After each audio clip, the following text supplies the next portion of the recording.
সকল গুনাহের একটাই রোগ যে আপনার অন্তরের উপর শয়তানের কন্ট্রোল ক্ষমতা আছে, তাই গুনাহ থেকে বের হতে পারছেন না। কি দিয়ে বের হবেন? সালাত দিয়ে বের হওয়া সম্ভব। 40 দিন 5 ওয়াক্ত সালাত জামাতে আদায় করলে অন্তর শয়তানের বিরুদ্ধে যুদ্ধ করা শিখবে। তখন আস্তে আস্তে এই অন্তরের উপর শয়তানের প্রভাব কমবে। যত গুনাহে আপনি লিপ্ত থাকেন না কেন, প্রত্যেকটা গুনাহ থেকে বের হওয়া সম্ভব যদি আপনি সালাতের মাধ্যমে এই হৃদয়কে প্রশিক্ষিত করেন শয়তানের বিরুদ্ধে যুদ্ধ করার জন্য। এই জন্য আল্লাহ বলছেন, ইন্না সালাতা তানহা আনিল ফাহশাই ওয়াল মুনকার, তথা সালাত মানুষকে খারাপ কাজ থেকে বিরত থাকতে বাধা দেয়। কিভাবে? এইভাবে সালাতের মাধ্যমে হৃদয় প্রশিক্ষিত হয়, শয়তানের বিরুদ্ধে যুদ্ধের জন্য শক্তিশালী হয়।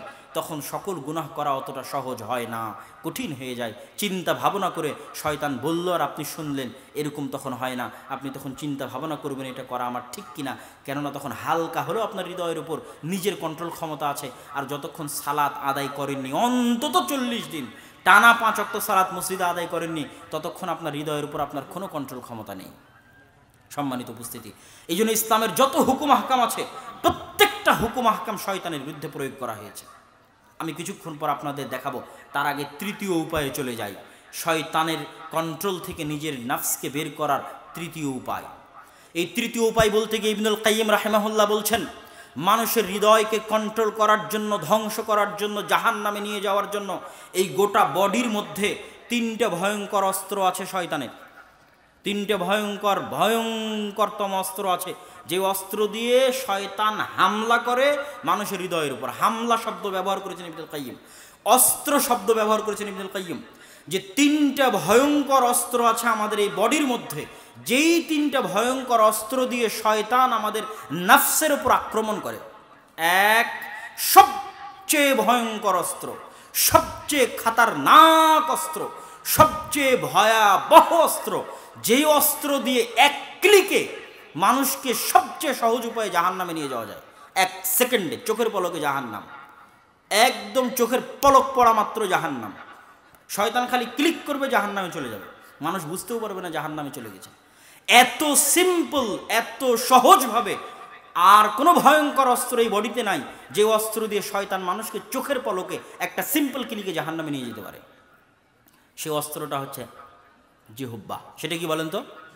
ইবনুল কাইয়িম রাহিমাহুল্লাহ বলছেন, এই ভয়ঙ্কর অস্ত্র হচ্ছে জিহ্বা। শয়তান বলছে, ওকে গালি দে, গালি দিয়ে দিচ্ছে, বলছে আর গীবত কর, সেকেন্ডে গীবত করে ফেলতেছে, এক গীবতে জাহান্নাম। কথা মনে হয় আমার বুঝতে পারেননি।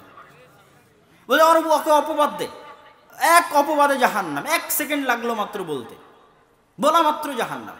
মুখ দিয়ে প্রত্যেক যা কথা বের হচ্ছে সেই কথার হিসাব কিয়ামতের মাঠে হবে। এখন কোন কথার কারণে যে আপনি জাহান্নামে চলে যাবেন নিজেও জানেন না। তাহলে শয়তানের সবচেয়ে সহজ আর মজার উপায় মানুষকে জাহান্নামে নিয়ে যাওয়ার জন্য, মানুষ বুঝতেই পারবে না কখনো জাহান্নামে চলে গেছে, শয়তান বলা মাত্র বাস্তবায়ন করবে, সেটা হচ্ছে জিহ্বা। এই ইবনুল কাইয়িম রাহিমাহুল্লাহ জিহ্বার কথা বলতে গিয়ে রাসূল সাল্লাল্লাহু আলাইহি ওয়াসাল্লাম অসংখ্য হাদিস পেশ করেছেন, যা আপনাদের জানা। শ্রদ্ধেয় শেখ আব্দুর রাজ্জাক বিন ইউসুফের বক্তব্য আপনারা বহুদিন শুনেছেন যে মানুষ জাহান্নামে সবচেয়ে বেশি নিক্ষিপ্ত হবে আলা আলসিনাতিহিম, জিহ্বার উপর ভর করে টেনে ছেঁচে জাহান্নামে নিয়ে যাওয়া হবে সবচেয়ে বেশি। এত সহজে শয়তান যদি বলে এই জেনা কর, শয়তানের অর্ডার নফসের কাছে, জেনা করা এত সহজ নয়। প্ল্যান লাগে, পরিকল্পনা লাগে, সমাজ ব্যবস্থা কঠিন হলে, স্বামী স্ত্রী পরিবারের মান সম্মান থাকলে অত সহজ হয় না। শয়তান বলে আরে ওকে হত্যা কর, ওকে হত্যা করতে প্ল্যান, পরিকল্পনা, প্রবলেম সব কিছু করে হত্যা করতে পারবে কিনা জানে না। তাহলে প্রত্যেকটা গুনাহ শয়তানের জন্য করানো কত সহজ। শয়তান বলে আরে ওকে গালি দে, বলা মাত্রই গালি দিয়ে দিল। আরে ওর গীবত কর, বলা মাত্রই গীবত করলো। আরে ওকে অপবাদ দে, বলা মাত্রই অপবাদ দিয়ে দিল।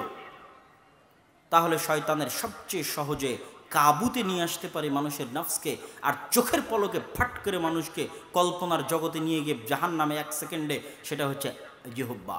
ইবনুল কাইয়িম বলছেন, শয়তানের কবল থেকে যদি মানুষ তার নফসকে বাঁচাতে চায়, তাহলে আগে মুখ বন্ধ রাখতে হবে। খুললে কোনটা বললে যে জাহান্নাম কে জানে। অতএব শয়তান থেকে যদি বাঁচতে চাও তো মুখ কি করো? মুখ কি করো? বন্ধ করো।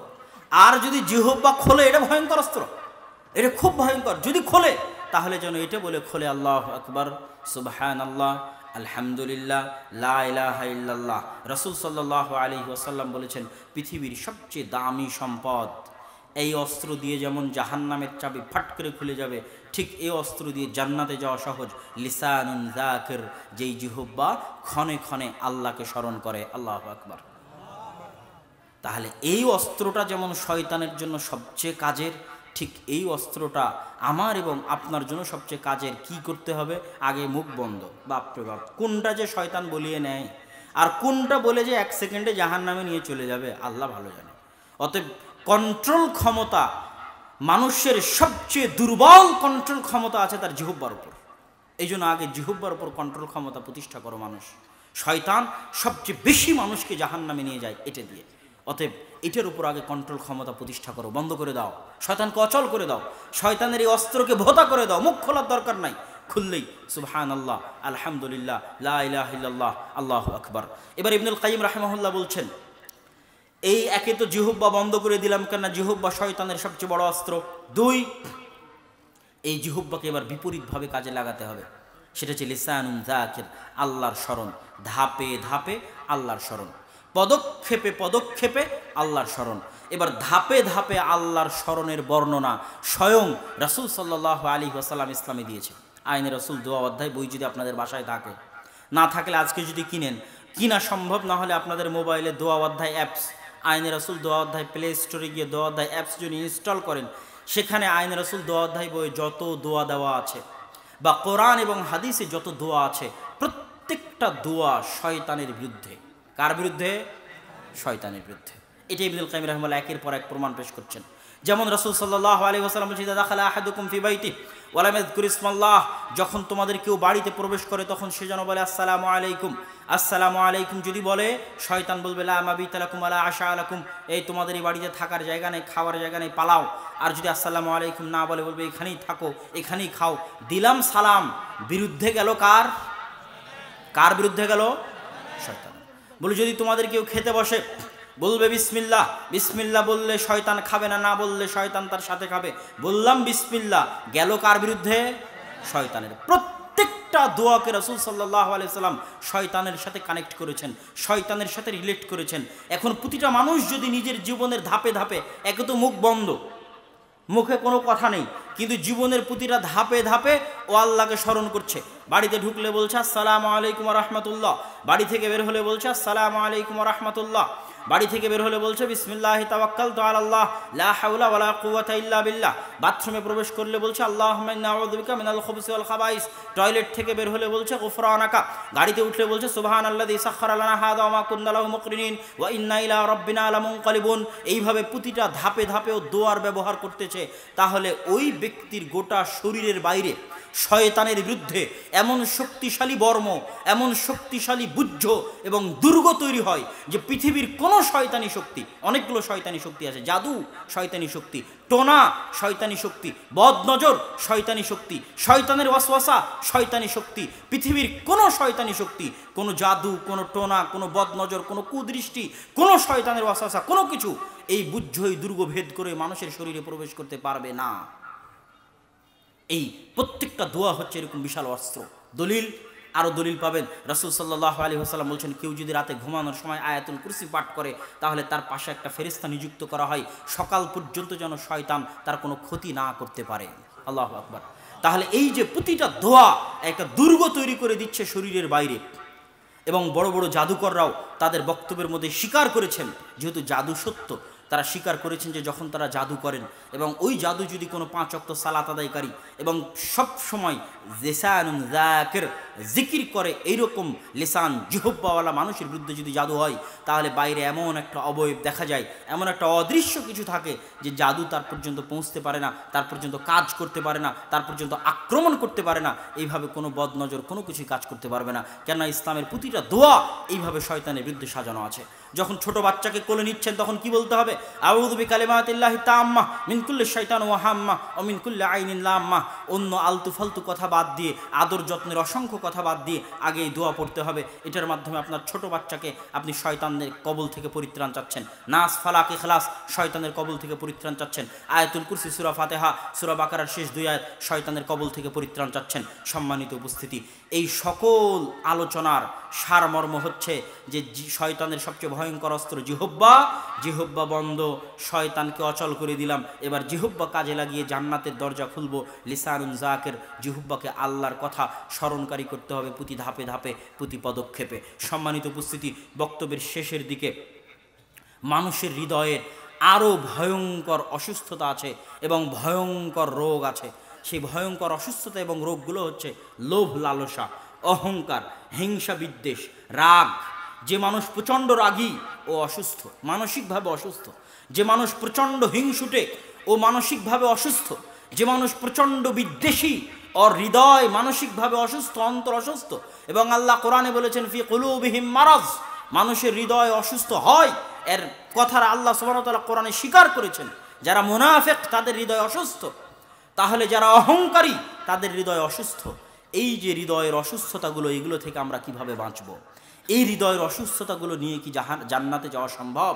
দেখেন একটা হাদিস যদিও লম্বা, আমি সংক্ষেপে আপনাদের সামনে পেশ করব। আনাস ইবনে মালিক রাদিয়াল্লাহু তাআলা আনহু থেকে বর্ণিত, তিনি বলেন রাসূল সাল্লাল্লাহু আলাইহি ওয়াসাল্লাম একদিন আমাদের সামনে বসেছিলেন। বাইনামা কুন্না জালিসুন ইনদান নবী সাল্লাল্লাহু আলাইহি ওয়াসাল্লাম, হঠাৎ রাসূল সাল্লাল্লাহু আলাইহি ওয়াসাল্লাম বললেন সায়াত্তালিউ আলাইকুম রাজুলুম মিন আহলিল জান্নাহ, হে সঙ্গী সাথী, এখনই কিছুক্ষণের মধ্যে তোমাদের কাছে একজন জান্নাতি ব্যক্তি আসবে। আমরা সবাই অপেক্ষায় থাকলাম, কে সেই জান্নাতি ব্যক্তি? দেখি রাজুলুম মিনাল আনসার, একজন আনসারী সাহাবী ওজুর পানি দাড়ি থেকে ফেলতে ফেলতে মসজিদে প্রবেশ করছে। দ্বিতীয় দিন রাসূল সাল্লাল্লাহু আলাইহি ওয়াসাল্লামের নিকটে আমরা এভাবে মজলিসে বসেছিলাম। রাসূল সাল্লাল্লাহু আলাইহি ওয়াসাল্লাম বললেন সায়াত্তালিউ আলাইকুম রাজুলুম মিন আহলিল জান্নাহ, সঙ্গী সাথী, কিছুক্ষণের মধ্যে তোমাদের নিকটে একজন জান্নাতি ব্যক্তি আবির্ভাব ঘটবে। দ্বিতীয় দিন দেখি ওই ব্যক্তি প্রবেশ করলো, যে ব্যক্তি প্রথম দিন প্রবেশ করেছিল। তৃতীয় দিন একই রকম ঘটনা। রাসূল সাল্লাল্লাহু আলাইহি ওয়াসাল্লাম বললেন সায়াত্তালিউ আলাইকুম রাজুলুম মিন আহলিল জান্নাহ, একজন জান্নাতি ব্যক্তি তোমাদের মধ্যে এখনই প্রবেশ করবে। আমরা তাকিয়ে দেখলাম ওই ব্যক্তি যিনি প্রথম দিন প্রবেশ করেছিলেন, ওই ব্যক্তি যিনি দ্বিতীয় দিন প্রবেশ করেছিলেন, ওই ব্যক্তি তিনি আজকে তৃতীয় দিন প্রবেশ করলেন। রাজুলুম মিনাল আনসার, একজন আনসারী সাহাবী। আব্দুল্লাহ বিন আমর ইবনে আস বলছেন, আমার অন্তরে প্রতিজ্ঞা হলো, যেই ব্যক্তিকে পর পর 3 দিন আল্লাহ রাসূল জান্নাতি বলে ঘোষণা করলেন, একই ব্যক্তিকে পর পর 3 দিন জান্নাতি বলে ঘোষণা করলেন, এই ব্যক্তির আমল কি তা আমি জানতে চাই। আব্দুল্লাহ বিন আমর ইবনে আস ওই ব্যক্তির কাছে গিয়ে বাহানা করলেন, বাপের সাথে গন্ডগোল ঝগড়ার বাহানা দিয়ে তার নিকটে 3 দিন 3 রাত থাকার অনুমতি চাইলেন। ওই ব্যক্তি 3 দিন 3 রাত থাকার অনুমতি দিল। ফাবাতা ইনদাহু সালাসা আইয়ামিন ওয়া লায়ালিন, আব্দুল্লাহ বিন আমর ইবনে আস তার নিকটে 3 দিন 3 রাত অবস্থান করার পর বলছেন ফাকানা লা ইয়ারাহু কাসরাতা আমালিন ফিল আইয়ামি ওয়ালা ফিল লাইলি ওয়ালাম ইয়ারাহু মুতাহাজ্জিদান ফিল লাইলি। আব্দুল্লাহ বিন আমর ইবনে আস রাদিয়াল্লাহু তাআলা বলছেন, আমি তাকে দিনের বেলা আহামরি কোনো ইবাদত করতে দেখলাম না। এমন কি একটি নির্দিষ্ট ইবাদতের কথা উল্লেখ করে তিনি বলছেন অন্তত তাহাজ্জুদের সালাত তো আদায় করার কথা। যেই ব্যক্তিকে পর পর 3 দিন আল্লাহ রাসূল জান্নাতি ঘোষণা করছেন, সেই ব্যক্তির অন্তত তো তাহাজ্জুদের সালাত আদায় করার কথা। কিন্তু লাম ইয়ারাহু মুতাহাজ্জিদান ফিল লাইলি, আমি তো তাকে রাতের বেলা তাহাজ্জুদের সালাত আদায় করতে দেখলাম না। হতবাক, ব্যতিক্রম কোনো আমল নেই। স্বাভাবিক একজন মুসলমান যা করে 5 ওয়াক্ত সালাত থেকে শুরু করে ফরজ হুকুম আহকাম এবং গুরুত্বপূর্ণ সুন্নাতের মধ্যে সীমাবদ্ধ।